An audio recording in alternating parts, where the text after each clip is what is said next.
दोस्तों इस वीडियो में बात करने वाले हैं भारत पे कार्ड के बारे में। आजकल लोगों को इसमें एक सबसे बड़ी समस्या देखने को मिल रही है। वो समस्या इस कार्ड के साथ ये है कि या तो उनकी जो क्रेडिट लिमिट है उसको परमानेंटली भारत पे ने ब्लॉक कर दिया है, या फिर उनकी जो क्रेडिट लिमिट है उसको भारत पे ने रिवर्स कर दिया है।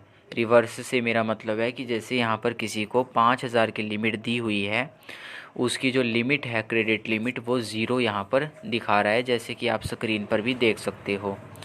तो यहाँ पर उन्हीं के बारे में बात करने वाले हैं। तो देखिए, पहला तो रीज़न इसका ये है कि आपकी लिमिट को परमानेंटली ब्लॉक करने की वजह से जो भारत पे ने भी क्लियर किया है कि आपका जो क्रेडिट स्कोर है वो कम है। यहाँ पर बहुत सारे लोग ये भी बोलते हैं कि उनका क्रेडिट स्कोर ज़्यादा है, ज़्यादा से मतलब 750 से एबव है, लेकिन फिर भी भारत पे ने उनकी कार्ड को ब्लॉक कर दिया। तो ऐसा इसलिए है कि जैसे मान लीजिए आपका बेशक क्रेडिट स्कोर 750 से ज़्यादा है, जैसे मान लीजिए किसी का स्कोर यहाँ पर 770 हो सकता है, 770 हो सकता है, लेकिन फिर भी उनका भारत पे कार्ड की जो क्रेडिट लिमिट है वो ब्लॉक कर दी गई।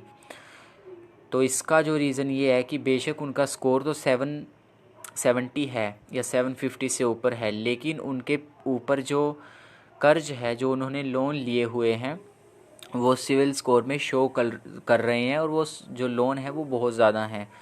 बहुत ज़्यादा से मतलब जैसे इतने लोन हैं कि आप अगर भारत पे कार्ड को लेंगे तो वो और ज़्यादा, क्योंकि भारत पे कार्ड एक प्रीपेड कार्ड है, और जब प्रीपेड कार्ड आप यूज़ करते हो तो आप सबको पता होगा कि वो आपके सिविल स्कोर में एज ए लोन ही शो करता है, ना कि कोई क्रेडिट कार्ड।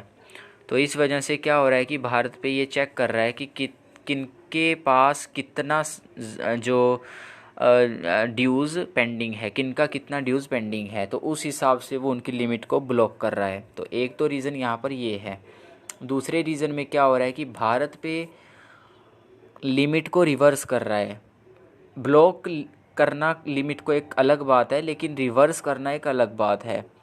ब्लॉक लिमिट में क्या होगा कि आपको कम चांस है कि आप आगे आपको भारत पे की लिमिट देखने को मिले, लेकिन जो आपकी जो लिमिट को रिवर्स किया जा रहा है, तो वो रिवर्स आपको ज़रूर आपको लिमिट वापस मिल सकती है। उसके लिए आपको क्या करना होगा वो भी बात करेंगे, लेकिन ऐसा कर क्यों रहा है भारत पे, पहले तो उसके बारे में बात करते हैं। तो रिवर्स इसलिए कर रहा है आपकी लिमिट को कि आप भारत पे में ट्रांजैक्शन नहीं कर रहे हैं।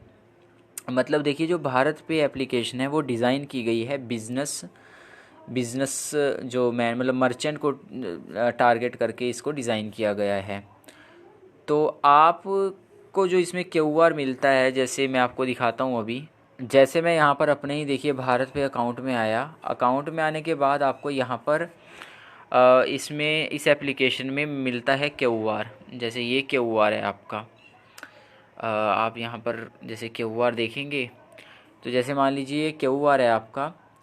अब इस क्यूआर से आपको स्कैन करनी होती है पेमेंट। आप मतलब अगर आप पेमेंट रिसीव करना होता है तो रिसीव करनी होती है, तो आप जिससे भी पेमेंट लेना चाहते हो वो आपके क्यूआर को स्कैन करेगा और आपके भारत पे अकाउंट में वो बैलेंस आ जाएगा उस व्यक्ति से डेबिट होके, जो व्यक्ति आपको पेमेंट कर रहा है। तो आप क्या कर रहे हो कि क्योंकि बहुत सारे कस्टमर भारत पे के पास ऐसे भी हैं जिनके पास बिज़नेस नहीं है, लेकिन फिर भी वो भारत पे को यूज़ कर रहे हैं। तो भारत पे ये कहता है आपसे कि आप ज़्यादा से ज़्यादा ट्रांजैक्शन कीजिए उनके क्यूआर को यूज़ करके और उनके अकाउंट को यूज़ करके। तो आपकी जो लिमिट है उसको भारत पे जो रिवर्स है वो वापस है वो कर देगा। यहाँ पर अब अगर आपकी लिमिट रिवर्स हुई है, आपकी लिमिट ज़ीरो हुई है, तो कैसे आप कर सकते हैं इसको सॉल्यूशन देखिए।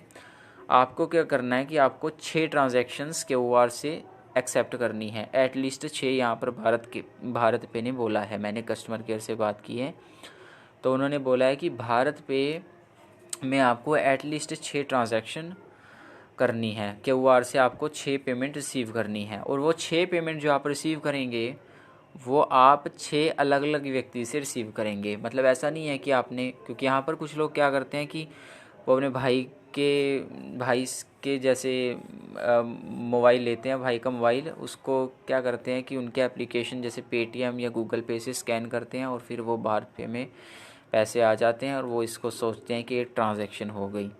ये ट्रांजैक्शन हो जाएगी, लेकिन ये एक ट्रांजैक्शन ही मानी जाएगी। आप जो दूसरी ट्रांजैक्शन करेंगे, दूसरा जो आप पेमेंट रिसीव करेंगे, वो किसी दूसरे व्यक्ति से होनी चाहिए, वो किसी दूसरे। वैसे तो मैं यही कहूँगा कि आप किसी फ्रेंड को कह सकते हैं, अगर आपका सच में कोई बिज़नेस नहीं है। तो बिज़नेस है तो ये तो फिर अच्छी बात है, आप फिर तो करते ही होंगे, फिर तो आपकी लिमिट ब्लॉक भी नहीं होगी।